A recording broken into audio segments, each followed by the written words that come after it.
pada limit terakhir, Allah perintahkan seluruh malaikat bala tentara tempur dari langit turun ke bumi, habisi seluruh jin yang ada.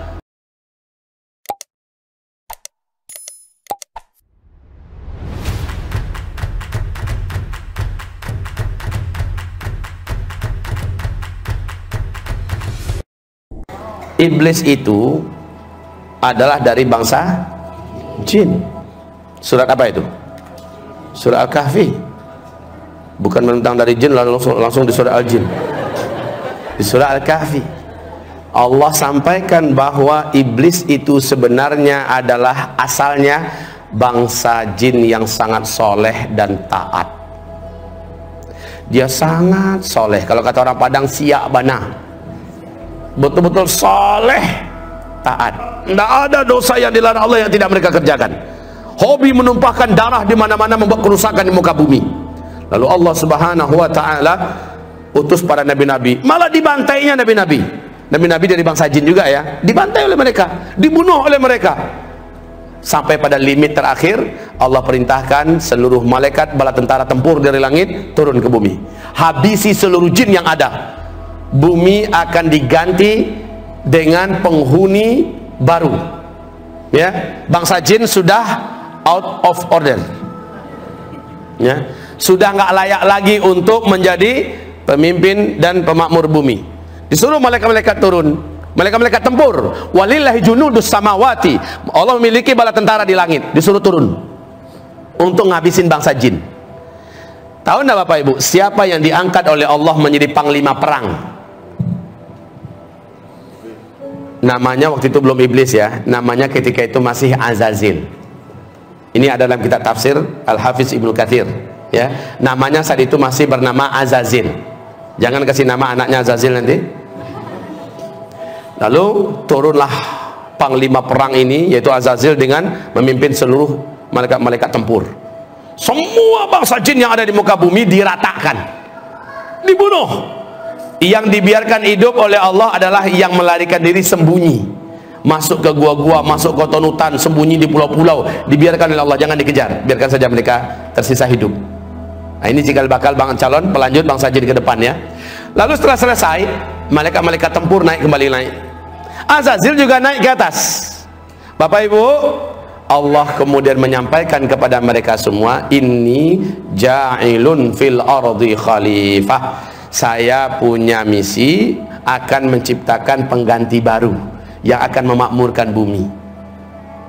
Iblis merasa bangsanya sendiri sudah dihabisi, sekarang diganti, jadi nggak nyaman dia, diganti dengan makhluk baru. Dia coba hasut para malaikat yang ada, si Azazil ini, sampaikan pada Allah, nanti akan terulang kembali kisah lama. Orang akan menumpahkan darah, buat kerusakan yang kayak lama-lama aja. Ya udahlah, kita aja lah, kita aja makhluk Allah, khusus nyembah Allah. Bahasa Azazil ini disampaikan oleh malaikat kepada Allah. Qalu ataj'alu fiha man yufsidu fiha wa yasfiku ad-dima wa nahnu nusabbihu bihamdika wa nuqaddisu lak. Qala inni a'lamu ma la ta'lamun. Para malaikat menjawab, termasuk si Azazil, jubirnya Azazil, ya Allah, apakah kembali akan engkau ciptakan di muka bumi makhluk-makhluk baru yang nanti akan membuat kerusakan dan pertumpahan darah seperti yang sudah-sudah? Cukup kami ya Allah, cukup kami sebagai makhlukmu, kami akan menyembahmu seperti yang sudah-sudah, kami tidak akan berbuat dosa seperti yang telah engkau saksikan ya Allah. Please ya Allah, nggak usahlah. Lalu apa kata Allah? Inni a'lamu ma la ta'lamun. Saya ini sudah punya strategi dan rencana yang kalian tidak tahu, dan kalian akan lihat apakah mungkin makhluk ini akan berbuat dosa jika dia punya bekal seperti yang akan berikut ini. Jangan kemana-mana, saksikan sebentar lagi. Dengan kun fayakun, Adam pun tercipta. Dan iblis tahu, Azazil ini tahu dari apa Adam diciptakan. Seluruh mereka tahu dari tanah liat, saripati tanah liat. Tanah liat itu di bawah. Ya biasa posisinya dalam tanah, diinjak-injak dan agak sedikit bau.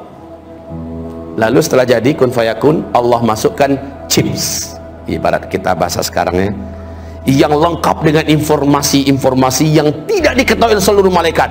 Lengkap pengetahuannya tentang berkaitan dengan tauhid dan akidah, tentang perintah dan larangan, lengkap semuanya tahu. Apa itu cahaya, unsur-unsur cahaya, tahu Adam. Apa itu angin, ada apa bagian angin, segala macam manfaat dan mudarat angin, dan apa itu malam, apa itu siang, apa itu bebuan, semuanya lengkap. Sehingga ketika selesai diuji.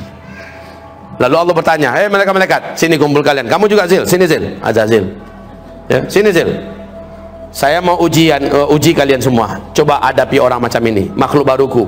Adam diuji, kalah semua, tumbang semuanya. Lalu Allah berkata, orang yang macam ini, yang ilmunya tentang aku luas, ilmunya tentang alam semestaku luas, dia tidak akan pernah mau berbuat maksiat dan dosa. Makanya dikatakan innama yakhsyallaha min ibadihil ulama. Yang paling takut kepada Allah dari seluruh hamba-hambanya adalah orang-orang yang berilmu. Jadi orang yang berilmu tidak akan berani berbuat maksiat karena dia takut kepada Allah. Setelah itu memanglah sujudlah para malaikat, karena Allah perintahkan sujud. Nah, si Azazil yang dari awal memang menyimpan sesuatu di dalam dadanya, yaitu hasad, dengki.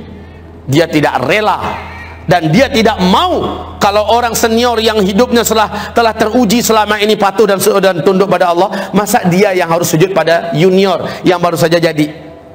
Lalu dia nggak mau. Allah berfirman, "Ma mana'aka la tasjud li Adam?" Apa yang menghalangi kamu tidak mau sujud? Apa jawaban iblis? "Saya senior ya Allah. Ana khairun minhu, saya lebih baik." Kan nggak mungkin lah, khalaqtani min nar wa khalaqtahu min tin. Karena nggak mampu menjawab tentang masalah ilmu, dia mencoba mengandalkan dirinya dari unsur penciptaan.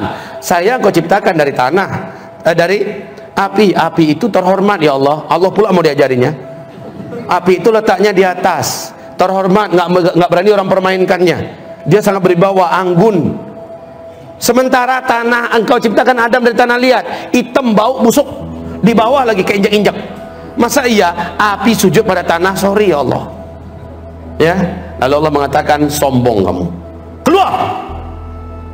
Baik, Allah katakan gelar iblis saat itulah, nama kamu sudah diangkat dengan nama baru yang menjijikkan, yaitu iblis. Aba wastakbara wa kana minal kafirin. Jadi kafirlah dia, iblis jadi kafir. Bapak Ibu, iblis kenapa bisa jadi kafir? Kan dia soleh, kan dia taat. Kenapa dia jadi kafir? Awas, hubungkan kajian kita dengan la ilaha illallah loh. Tidak taat, itu jawabannya. Apakah iblis dibolehkan masuk surga? Lan tadkhulaha abadan. Engkau sekali-kali tidak akan berhak menjadi ahli surga selama-lamanya.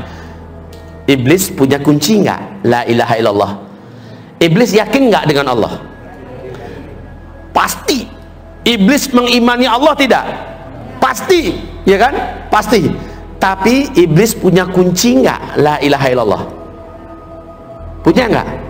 Punya. Cuma sayang patah salah satu giginya. Disuruh sujud kepada Adam, dia tidak mau. Bukankah salah satu gigi daripada gigi-gigi la ilaha illallah adalah wajib mengikuti perintah-perintah Allah dan mentaati larang-larang Allah? Wajib. Iblis di situ nggak mau. Sujud kepada Adam itu nggak mau dia. Satu saja syariat Allah yang ditolaknya menjadikan dia dikatakan Allah kafir.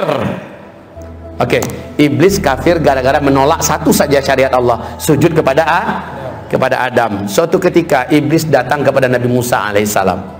"Musa, saya punya hajat kepada kamu." "Siapa kamu?" kata iblis. Kata Musa, "Saya adalah iblis." Wow, tahu enggak Bapak Ibu, Musa ini sukanya, janganlah dikatakan suka berantem.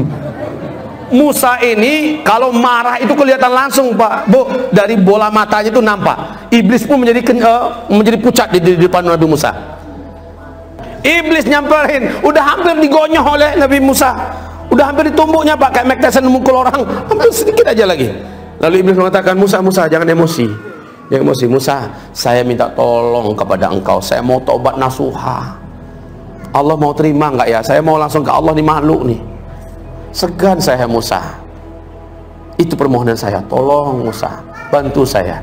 Please, engkau kan kalimullah. Engkau kan teman bicaranya Allah. Apa kata Musa? Ente tunggu di sini. Saya mau masuk dulu. biar saya komunikasi dengan Rabbul Alamin. Masuk Nabi Musa, mulai chattingan. Ya Rabb, ya Rabb, ya Rabb. Apa kata Allah? Katakan pada iblis, seberapapun banyak dosa masa lalunya, aku akan ampuni seluruhnya. Masa lalunya akan aku putihkan jika ia betul-betul sungguh-sungguh dari lubuk hatinya. Hanya ada satu syarat. Dulu ada syariatku yang dia tidak mau jalankan, sekarang dia harus jalankan itu, baru aku ampuni dia. Sekarang pergilah ke kuburan Adam, dia tahu itu di mana tempatnya, sujudlah ke kuburan Adam, baru aku akan maafkan dia. Sudah keluar Musa, dan congratulations for you, kata Nabi Musa kepada iblis, selamat, proposalmu sudah saya sampaikan, diterima. Allah akan putihkan semua masa lalumu. Nampak cerah wajah si iblis. Allah akan terima kembali engkau, dan Allah letakkan engkau di posisi semula sebagai hambanya yang baik. Tapi ada satu syarat. Apa syaratnya Musa? Allah suruh kamu menyempurnakan syariatnya dulu yang tidak kamu terima. Kamu diharuskan sujud kepada kuburan Adam. Kamu tahu kata Allah di mana tempatnya. Sujudlah ke kuburan Adam, semua masa lalumu sudah dianggap oleh Allah tidak pernah ada. Apa kata iblis? Hidup aja Adam saya nggak mau, apalagi udah mati ke kuburannya, sorry, kata iblis, udah nggak jadi deh. Nah gitulah Pak. Jadi intinya si iblis ini laknatullah alaih, karena kesombongannya itu menolak satu saja syariat Allah subhanahu wa ta'ala. Coba bayangkan Pak, ada orang-orang yang diberi kekuasaan sebentar oleh Allah, 4 tahun, 8 tahun, 10 tahun di muka bumi ini, sudah berani menolak syariat Allah keseluruhan. Iblis hanya satu saja syariat Allah ditolaknya, bagaimana hukumnya? Dan bandingkan dengan orang-orang sekarang yang seluruh syariat Allah ditolaknya, tidak menerima. Satu saja syariat Allah ditolak oleh Azazil, langsung ganti namanya jadi iblis, langsung dihukumi kafir oleh Allah, dan patah. Iblis tidak akan pernah menjadi ahli surga. Patah salah satu di antara gigi-gigi la ilaha illallah. Inna lillahi wa inna ilaihi rajiun.